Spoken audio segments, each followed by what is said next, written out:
පැතුම් නිස්සංක දසුන් ශානක ඉන්දියාවේ ලොකු සටනක් යන්න යනවලු. මෙහෙම තමයි අපිට අහන්න ලැබෙන්නේ තවත් හෝරා කිහිපයකින්. ඒ ලොකු වලියක් නෙවෙයි තරගයක්. 43 වන තරගයේ මෙවර IPL තරගාවලිය තුල ජයපූර්හිදී තමයි පවත්වන්නට නියමිතව තිබෙන්නේ. රාජස්ථාන් රොයල්ස් කණ්ඩායමත් දිල්ලි කැපිටල්ස් කණ්ඩායමත් අතර තමයි මේ තරගය පැවැත්වන්නට නියමිතව තිබෙන්නේ. ඉතින් රාජස්ථාන් රොයල්ස් කණ්ඩායම මේ වෙනකොට පොයින්ට්ස් ටේබල් එකේ 4 වෙනි තැන ඉන්නේ. දිල්ලි කැපිටල්ස් නම් ටිකක් පල්ලෙහැන් ඉන්නේ එක සඳහන් කරන්නට ඕනේ. මොකද දිල්ලි කැපිටල්ස් හොඳ ආරම්භයක් ගත්තා කිව්වොත් නිවැරදි තරගාවලියට. නමුත් අපි බලාපොරොත්තු වන දේ දිල්ලි කැපිටල්ස්ලාගෙන් ඉෂ්ට වුණාද කියන ප්‍රශ්නාර්ථය අපිට එනවා.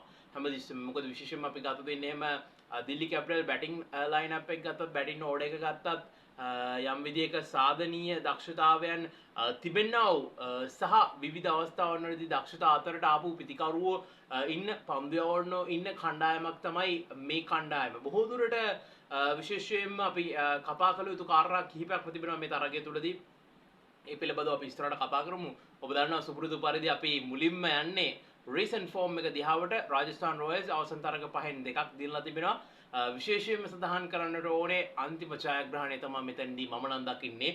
ඊටාත්ම වැදගත් වෙන්නේ රාජස්ථාන රොයල්ස්ට. මොකද ඒ වෙනකන් මේ තරගාවලිය තුල හිටපු අන්බීටන් ටීම් එක තමයි ඒගොල්ලෝ පරාජයට පත් කළේ. අන්න ඒ කාරණය තමයි මට නම් මෙතන සුබදායකම කාරණය.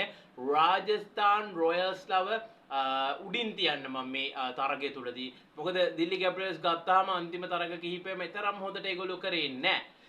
ඒකත් එක්ක රාජස්ථාන් රොයල්ස් පැත්තට ගියපුවාම ඒගොල්ලෝගේ කොන්ෆිඩන්ට් ලෙවල් එක ටිකක් උඩ මට්ටමක ඇති. මොකද මේ වෙනකන් මේ තරගාවලිය තුල හිටපු අපරාජිත කණ්ඩායම තමයි ඒගොල්ලෝ පසුගිය තරගයේදී පරාජයට පත් කළේ. ඉතින් මේකත් එක්ක තමයි මම කියන්නේ මේ දිල්ලි කැපිටල්ස්ට වඩා රාජස්ථාන් රොයල්ස් තව පොඩ්ඩක්ම උඩින් තියෙනවා කියලා.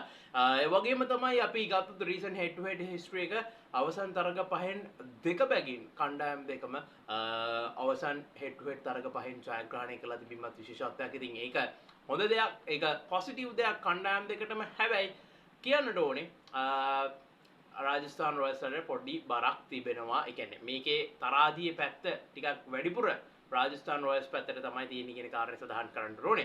ඊගාවට අපි යනවා, ඔබ දන්නවා සාමාන්‍යයෙන් අපි ඊගාවට කතා කරන්නේ මේ තරගාවලියේ මෙතෙක් කවුද ඒ කණ්ඩායම් වෙනුවෙන් වැඩිම ලකුණු රැස් කරලා තිබෙන්නේ, වැඩිම කඩුළු ලබාගෙන තිබෙන්නේ කියන කාරණේ පිළිබඳව කතා කරන්න කියලා. රාජස්ථාන් රොයල්ස් පැත්තට හරුණාම වෛභව සූර්යවංශී ලකුණු 400ක් ගහලා තිබෙනවා. ජොෆ්රා ආචර් කඩලු 14ක් දවාගෙන තිබෙනවා. ඉතින් මොවුන් දෙදෙනා තමයි මම දකින විදිහට උඩ ඉන්න ප්ලේයර්ස්ලා දෙන්න. 228යි කඩලු 4 තමයි ඔවුන්ගේ ඉනිමක වැඩිම ලකුණු. අපි දිල්ලි කැපිටල්ස් පැත්තට හරුණොත් KL රාහුල් ඉන්නවා ලකුණු 358ක් ගහලා. අක්ෂර් පටේල් ලකුණු කඩලු 7ක් දවාගෙන තිබෙනවා. විශේෂයෙන්ම KL රාහුල්ගේ 152 මගේ මතකෙ නිවැරදිලා. ඒකේ තමම වැදගත් කාරණයක් විදිහට අපිට හඳුන්වන්න. හැබැයි ඊට පස්සේ තරගයේ ආ ෆේල් වෙනවා. ඉතින් එතන පොඩි ඩවුට් එකක් තියෙනවා. එතන පොඩි ප්‍රශ්නයක් තිබෙනවා. ඒක තමයි ඇත්ත කතාව. නමුත් අපි ගත්ත දෙන්නේ එහෙම රාහුල් පෙන්නලා තියෙන්නේ තමන් කවුද කියන කාරණේ, තමන්ට T20 ක්‍රිකට් එක ගහන්න පුළුවන් කියන කාරණේ. මොකද එහෙම කියන්නේ හේතුව යාව මේ අන්තිම කාලේ T20 ක්‍රිකට් වලට ඉන්දියාව සලකලා බැලුවේ නැහැ. හැබැයි රාහුල් IPL එකේ මේ වෙනකම් මෙවර තරග වාරය තුල හොඳ මිනිම දියත් කරලා පෙන්නවා තමන් T20 වලටත් හොඳ ක්‍රීඩකයෙක් කියන කාරණේ.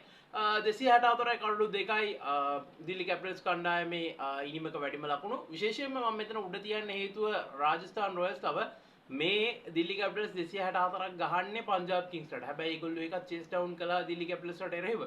ඉතින් ඒකත් එක්ක ඒ කණ්ඩායමම තමයි මෙතනදී ඒ පංජාබ් කණ්ඩායමම තමයි රාජස්ථාන් රොයල්ස්ලා පරාජයට පත් කරන්නේ. ඉතින් ඒකයි මම මේ පොඩ්ඩක් බරක් දුන්නේ පැත්තට.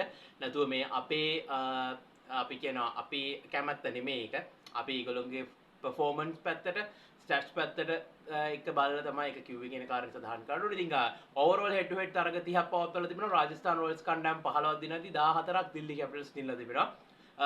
ඒක තමයි හොඳම කාරණය. එක තරගයක පරතරයක් තිබෙන්නේ. ඒකේ තමයි වැදගත්.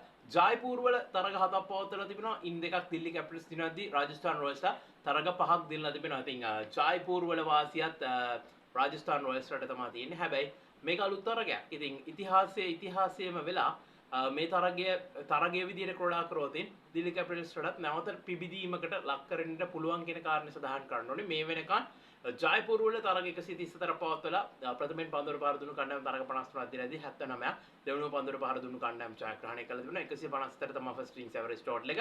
142 තමයි සෙකන්ඩ් ඉනින්ස් ඇවරේජ් ටෝටල් එක. ඉතින් ඒක තමයි වැදගත්ම කාරණය. ඉතින් මේ කාරණා පිළිබඳව කතා කරනකොට විශේෂයෙන්ම ගත්තොත් ඉන්නේ එහෙම අපි ගන්නට ඕන කාරණය තමයි සාමාන්‍යයෙන් ප්‍රථමයෙන් පන්දුවට පහර දෙන කණ්ඩායම ලකුණු 190ක් විතර රැස් කළොත් තරගය යම් විදියකින් ඔවුන්ට ජයග්‍රහණය කරන්නට වාසියක් තිබෙනවා. හැබැයි 200ට එහා රැස් කරන්න ඕන. මොකද IPL තරගාවලිය ගත්තාම මෙවර තරගාවලියේ විශේෂත්වය තමයි 200 කියන සීමාව පහසුවෙන් අභිබව යන්නට පුළුවන්. ඒ වගේම ඒක චේස් කරන්නට පහසුවෙන් පුළුවන්. ඉතින් අර අපිට නිශ්චිත ලකුණු සංඛ්‍යාවක් මේ වෙනකම් මෙච්චරක් ගැව්වොත් දිනන්න පුළුවන් වගේ එකක් කියන්නට බෑ. හොඳ ස්ටාර්ට් එකක් ගත්තොත් හොඳ මිඩල් ප්‍රේස් එකක් කණ්ඩායමක් ක්‍රීඩා කරොත් අනිවාර්යයෙන්ම ලකුණු 264 වුණත් චේස් ඩවුන් කරන්න පුළුවන් කියලා පංජාබ්ලා වුණත් පෙන්නලා තියෙනවා. ඉතින් ඒ නිසා මේ ඕනම කණ්ඩායමකට ඒ දේ කරන්න පුළුවන් කියන කාර්යය සඳහන් කරන්න ඕනේ. ඉතින් අපි හරුණොත් ඉන්නේ එහෙම කවුද හොඳ ප්ලේයර්ස්ලා මේ කණ්ඩායම වල ඉන්නේ කියලා ජයස්වාල්, රැෂස්වි ජයස්වාල්, වයිබ සූර්යවංශි, හෙඩ්මයර්, ජුරෙල්, ෆෙරේරා, ආචර්, එන්රේ බර්ගර් වගේම බිෂ්නෝයි ඉන්නවා. අපේ පැත්තෙන් ගත්තොත් දසුන් චානක පසුගිය තරගයේ ක්‍රීඩා කළා. නමුත් ඔහුට පිටිකරණයවත් පන්දු වේමත් ලැබුණේ නැහැ. මම විශ්වාස කරනවා මේ තරගයේදීත් අවස්ථාවක් ලැබෙයි කියලා. නැත්තම් එහෙම අවස්ථා ලබා නොදී ඉවත් කිරීම ඉතාමත් අසාධාරණයි කියන කාරණේ සඳහන් කරන්න ඕනේ. දිලි කැපිටල්ස් පැත්තට ආවොත් කේල් රාහුල් ඉන්නවා, ඩේවිඩ් මිලර් ඉන්නවා, ක්‍රිස්ටියන් ස්ටබ්ස් ඉන්නවා, නිතිෂ් රාණා ඉන්නවා, අභිෂේක් පොරෙල් ඉන්නවා, අක්ෂර් පටේල් ඉන්නවා, සමීර් රිස්වි ඉන්නවා, දුෂ්මන්ත චමීර ඉන්නවා.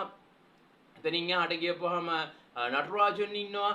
විශේෂයෙන්ම මිචෙල් මාෂ් කියන කතා කරන්න ඕනේ. මයි පළවෙනි දේ ඉඳලා තමයි අවైలබල් කියලා අපිට ආරංචි උනේ. ඉතින් මේ තරගයටත් ඔහු ක්‍රීඩා කරා වී කියලා අපිට පොඩි බලාපොරොත්තුවක් තියාගන්න පුළුවන්. අපි දන්නේ නැහැ හරියට ඉංගීඩිත් ෆිට් කියලා තමයි ආරංචි. ඉතින් විශේෂයෙන්ම ගත්තොත් ඉන්නේ එහෙම නිස්සංක ගැන කතා කරනවා. නිස්සංකට වෙනුවට ආපු රිප්ලේස්මන්ට් එක සාර්ථකුන්නේ නැහැ. නමුත් මම හිතනවා අභිෂේක් පොරෙල්ව ඒගොල්ලෝ ආවපන විදිහට යොදා ගනී කියලා මම විශ්වාස කරනවා. බලමු මොකද්ද වෙන්නේ කියලා. ඉතින් නිස්සංකට යම් අවස්ථාවක් ලැබුණොත් ඉතින් න්‍යාය දැනගන්නට ඕනේ. ඒකේ උපරිම ප්‍රයෝජනය ගන්නට තරග හතකදී ලකුණු 147ක් රැස් කරලා තිබෙනවා. නිම්ක වැඩිම ලකුණු 44යි, ඇවරේජ් එක 21යි, ස්ට්‍රයික් රේට් එක 150යි. ඉතින් ඔබට පැහැදිලි ලැබුණු අවස්ථා හත තුල ලොකු දෙයක් කරලා පෙන්නලා නැහැ. ඉතින් එයාට යම් අවස්ථාවක් ලැබුණොත් දක්ෂතා අතරට එන්නට ඕනේ අනිවාර්යයෙන්ම කියන කාරණේ සඳහන් කරන්න ඕනේ. ඉතින් බලමු මොකද වෙන්නේ කියලා. දසුන්ද පැතුම්ද අනිවාර්යයෙන්ම කමෙන්ට් කරන්න. ගිලෙන්න සියලු දෙනාටම ජය වේවා. තරගින් අනතුරුව හමුවෙමු.